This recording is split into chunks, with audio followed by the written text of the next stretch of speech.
Detectives often receive twice the credit they deserve. I'm not referring to the genius sleuths crafted by novelists, but to real-life investigators flawed, fallible, and frequently misled. If a detective claims every solved case is a testament to their brilliance, they're likely young and inexperienced. Seasoned detectives, who have been outwitted countless times, understand the pivotal role of chance in solving or complicating a case. 9 times out of 10, it's chance, not cunning, that unravels a mystery. Only in rare instances does sheer skill lead to a breakthrough, and even then, the perfect detective, one who never fails, is a myth. This perspective isn't built on one case alone, but on years of cumulative experience. To illustrate, let me share the events of the Brixton case, a story where chance, embodied in the form of a peculiar Maori artifact, played a decisive role. Mr. and Mrs. Paul Vincent were well-regarded newcomers to Brixton society. She was charming and musically gifted, while he was handsome, comfortably wealthy, and a skilled tennis player. Their families had lived reputable middle-class lives, and their legacy of respectability enhanced the couple's social standing. Married for 3 years, they remained infatuated, projecting an image of matrimonial bliss admired by all. Paul Vincent was a stockbroker, spending his days in the city. Brixton was shaken when Mrs. Vincent was found dead in her study, stabbed through the heart. It seemed a senseless crime. She was well liked and had no known enemies. Yet, the vandalized desk and Paul's admission of £200 missing pointed to robbery. The brutality suggested the thief had been caught in the act, turning a burglar into a murderer. The crime was meticulously timed, indicating the assailant knew the household routine. Vincent was in the city until midnight, and the 2 servants were at a wedding until p.m., leaving Mrs. Vincent alone for 6 hours, the window in which the murder occurred. The servants discovered her body upon returning,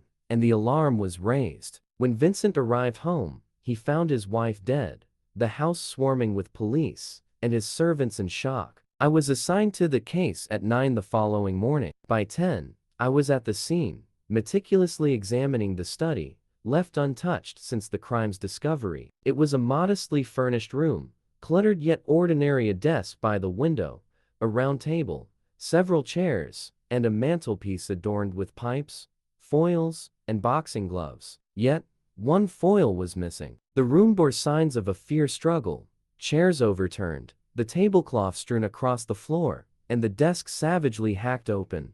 3 key pieces of evidence stood out: a hatchet, likely from the woodshed, found near the desk, a foil with its safety button snapped off, lying under the table, a small eerie green stone idol, partly wedged beneath the fireplace fender. The cook, visibly shaken, yet fortified by brandy, confirmed she left the house at 4, and returned at 11 to find the back door ajar. With the housemaid, she went to inform her mistress, only to discover the lifeless body. Both insisted the Vincents were deeply in love and had no known enemies. The hatchet, they explained, belonged to the woodshed, and aside from the study, no other rooms were disturbed. Paul Vincent was shattered. His grief was palpable as I questioned him, and despite his distress, he answered with remarkable clarity. "I know nothing about it," he stated, his voice breaking. "I was in the city all day and wired my wife that I wouldn't be home until midnight. She was cheerful when I last saw her." But now his voice faltered. After a pause, he asked, "Do you have any leads?" At first glance, "It looks like a robbery," suggested.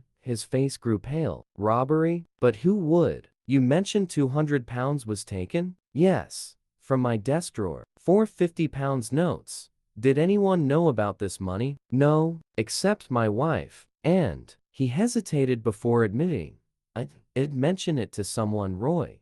"Who is Roy?" "A friend, a medical student. He was in a desperate situation and asked to borrow £100. I offered a check, but he insisted on cash. I told him I had £200 at home, but couldn't access it until later. He even asked if he could go to Brixton for it, but I said the house was empty." I raised an eyebrow. "Empty? Your wife was home. I assumed she'd visit a friend, rather than stay alone all evening." "I never imagined." His voice trailed off. "I considered the facts. Vincent told Roy about the money and that the house would be empty. Roy was in a financial bind and knew precisely where to find the cash. If he did break in, he might have been surprised by Mrs. Vincent, leading to the struggle and her tragic death. But was it that simple? Do you believe Roy could have done this? Vincent asked, his voice trembling. I don't know yet, but if he took the money, those banknotes will surface eventually. Do you have the serial numbers? Vincent produced his pocketbook. Yes,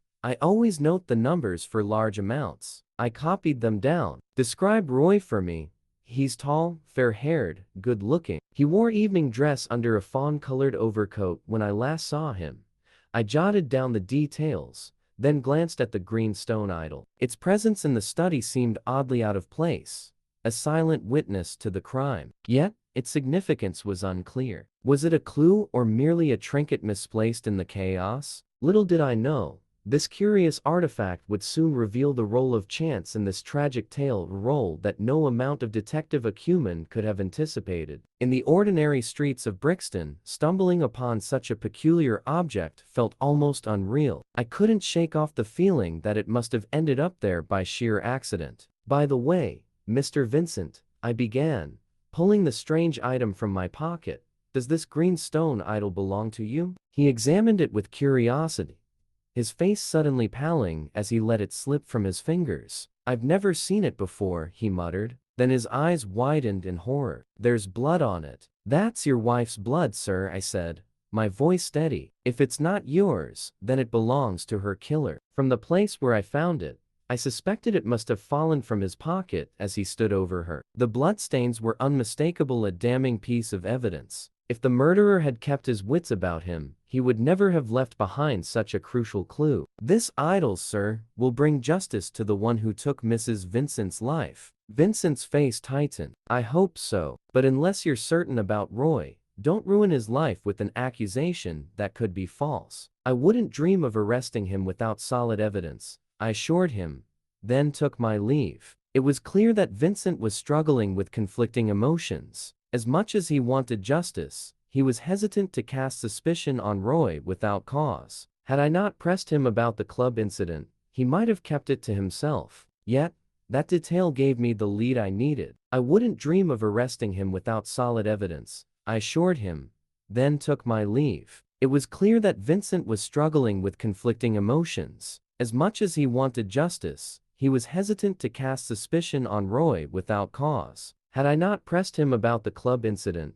he might have kept it to himself. Yet, that detail gave me the lead I needed. Roy was the only one who knew about the money in the escritoire, mistakenly assuming the house was empty. Desperate to get his hands on the cash by his own admission, at any cost, his intent was likely theft. But when Mrs. Vincent confronted him, robbery turned into murder. I immediately alerted the bank about the 4 stolen £50 notes, giving their exact serial numbers. But I kept details about the crime out of the press, knowing the killer would be following the news closely. It's a dangerous game, feeding the public's morbid curiosity while inadvertently informing the criminal of every police move. That cursed green stone idol nagged at me. How did it end up in the study at Ulster Lodge? Once I answered that question, I knew I'd have my man. Such an object wasn't ordinary in England. It likely came from New Zealand, either carried by the murderer or gifted to him on the very day of the crime. If I could trace its origin, I could close the net around him. Meanwhile,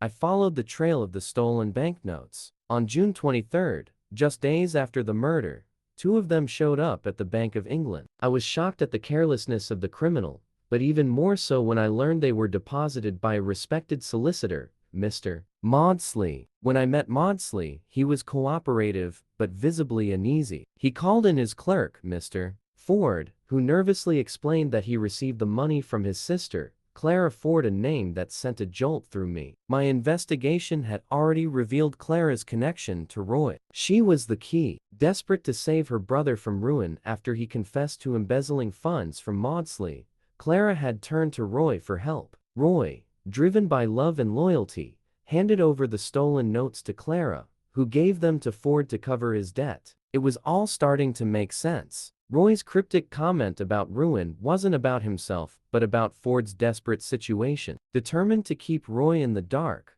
I made both Maudsley and Ford promise their silence. I knew I had enough to move forward, but I wanted more. I needed to tie Roy to the greenstone idol. If I could do that, his fate would be sealed. With a warrant in hand, I confronted Roy at his Gower Street residence. He vehemently denied any involvement in the murder or any knowledge of the idol. But his defense, though clever, was riddled with inconsistencies. He admitted to being at Ulster Lodge that night, but insisted it was at Vincent's request. "You were there to steal the money," I countered. "You needed it to help Clara Ford save her brother." His face betrayed him, a flicker of shock before he regained his composure. "I didn't steal it. Vincent gave it to me willingly."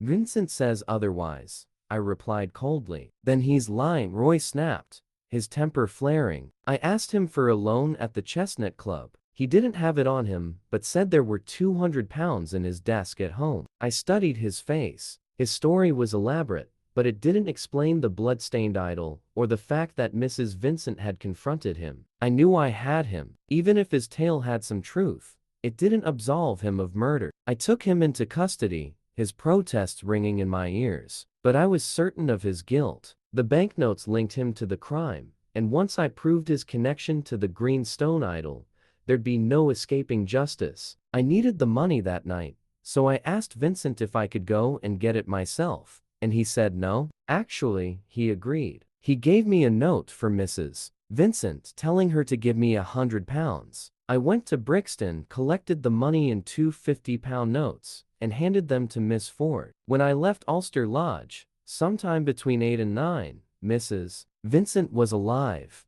healthy, and in good spirits. "That's quite a story," I said, not fully convinced. "But Vincent flatly denies giving you the money." Roy's eyes widened in shock, searching my face for any sign of a joke. Vincent's denial clearly baffled him. "That's absurd," he said, his voice steady. "He wrote the note to his wife, instructing her to give me the money." "Do you have that note?" "I gave it to Mrs. Vincent."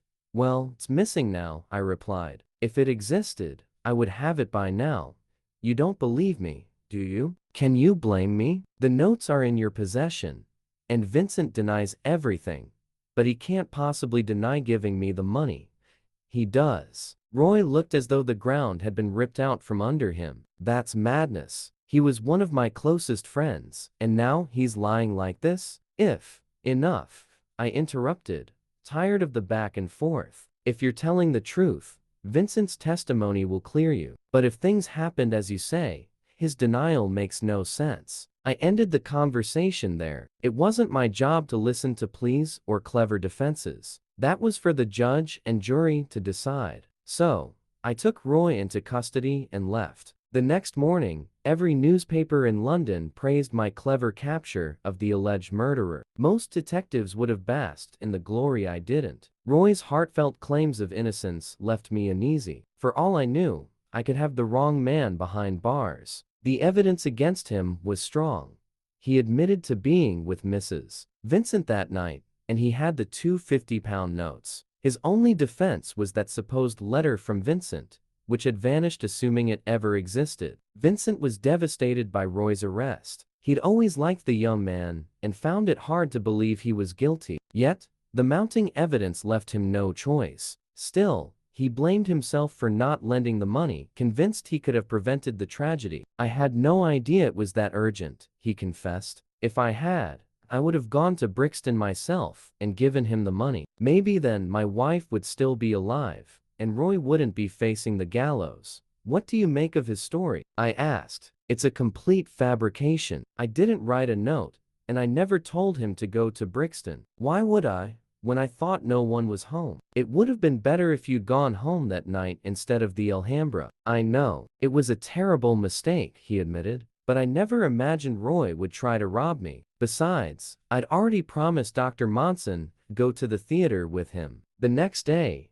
a woman came to Scotland Yard, asking to see me about the Brixton case. I suspected who it might be, and when we met, she lifted her veil, revealing a strikingly noble face that bore a faint resemblance to Maudsley's clerk. Yet, oddly, her features held a certain strength his lacked. "You're Miss Ford, aren't you?" I guessed. "Yes, Clara Ford. I'm here about Mr. Roy. I'm afraid there's little anyone can do to help him now. I refuse to believe that, she said, her voice firm and unwavering. Julian and I are engaged, and I'll do whatever it takes to save him. Do you think he's guilty? With all the evidence against him, I don't care about the evidence, she interrupted fiercely. He's innocent. Do you really think a man who just committed murder would hand over the stolen money to the woman he loves? It doesn't add up. He didn't do this. Vincent disagrees. Vincent. She spat out the name with disdain. Of course, he does. He never wanted Julian and me to marry. Listen to me, I haven't told anyone this. But Vincent tried to come between us. He made advances, improper ones, despite being married. When I rejected him, he was furious. Now, Julian is in trouble, and Vincent couldn't be happier. Are you sure about this? Vincent seemed devoted to his wife. That's just his public face. He never cared about her. He only wanted me, and when he couldn't have me, he turned on Julian. Her words left me reeling. Could Vincent be hiding something darker behind his grief? If you don't believe me, I'll prove it to you, Clara declared. Come to my brother's house in Bloomsbury. I'll arrange for Vincent to come over. You can hide and hear it all for yourself. He'll show his true colors, and you'll see that Julian is innocent. I agreed, curiosity getting the better of me. If she was right, then I'd been barking up the wrong tree all along. But if she was wrong, then Roy's fate was already sealed. As she spoke, she moved closer and closer to Vincent, her eyes blazing with righteous fury. The man stumbled backward, his face ashen, his body trembling. His retreat brought him directly in front of my hiding spot, and before he could react, I lunged at him, locking him in a firm grip. It's all lies, he shouted, his voice rough with desperation as he struggled to break free. It's the truth, I replied, tightening my hold. I have no doubt that you're guilty. During our scuffle, his pocketbook fell to the floor, its contents scattering across the room. Miss Ford swiftly picked up one paper, her face hardening as she examined the red stains that marred its surface. This is it, she said, holding the document aloft. The proof that Julian was telling the truth. This is the note you wrote, instructing your wife to give him £100. Vincent's shoulders sagged as he stared at the evidence, his resistance crumbling. All fight left him, and he slumped in defeat, his voice hollow. Fate has beaten me, he murmured, his eyes vacant as I secured the handcuffs around his wrists. Yes, I did it. I did it all for love of you, Clara. I despised my wife. She was nothing but a burden to me, and I hated Roy because he had your heart. I wanted to be free of them both, and when Roy asked me for that money, I saw my chance. I went to Brixton and learned that my wife had given him the cash. It was then that I killed her, using the foil I grabbed from the wall. I smashed the desk and tossed the chair to make it look like a robbery gone wrong. Then I fled. I took a cab to a different station, caught a train, and returned to the Alhambra. Monson never suspected I was gone. He assumed I was just somewhere else in the theater. It was a perfect alibi. I would have gotten away with it if it weren't for that damned letter and that cursed idol. I was careless enough to keep the note, and that wretched idol fell out of my pocket. If not for those mistakes, Roy would have been hanged, and you would have been mine. But the idol betrayed me. It turned on me, just like everything else. His voice broke, and he looked at me with hollow eyes. Well, you've got me. Let's get this over with. I marched him out, and after all the formalities, Julian Roy was set free. He went on to marry Miss Ford. His name cleared at last. Vincent, on the other hand, met his end at the gallows, justice served for his cold-blooded crime. My only reward was the green stone idol, which I kept as a reminder of this bizarre and tragic case. A few weeks later, Miss Ford explained how she had orchestrated the trap. When you first showed me the idol, she began, I was sure Vincent was involved. You mentioned that Dr. Monson was with him at the Alhambra. As it happens, Dr. Monson works at the same hospital as I do. I showed him the idol, and he remembered seeing Vincent receive it from the captain of the Kaitangata. Its peculiar appearance stuck in his memory. That was the clue I needed. I went to the docks and found the captain. He confirmed that he had given the idol to Vincent. From that point on, it was a matter of piecing together the rest of the puzzle. I confronted Vincent with what I suspected, and his reaction confirmed my suspicions. Until he confessed, I wasn't absolutely sure, but when that letter fell out of his pocket, I knew he was guilty. I shook my head in amazement. So it was the idol that solved the case. Yes, but not just the idol. It was also luck. If Vincent hadn't dropped that idol, Julian would have been wrongly hanged. Sometimes, no matter how clever we think we are, it's sheer chance that brings the truth to light. I couldn't help but agree. In all my years on the force, I'd learned that even the sharpest detective needs a little luck to catch a killer.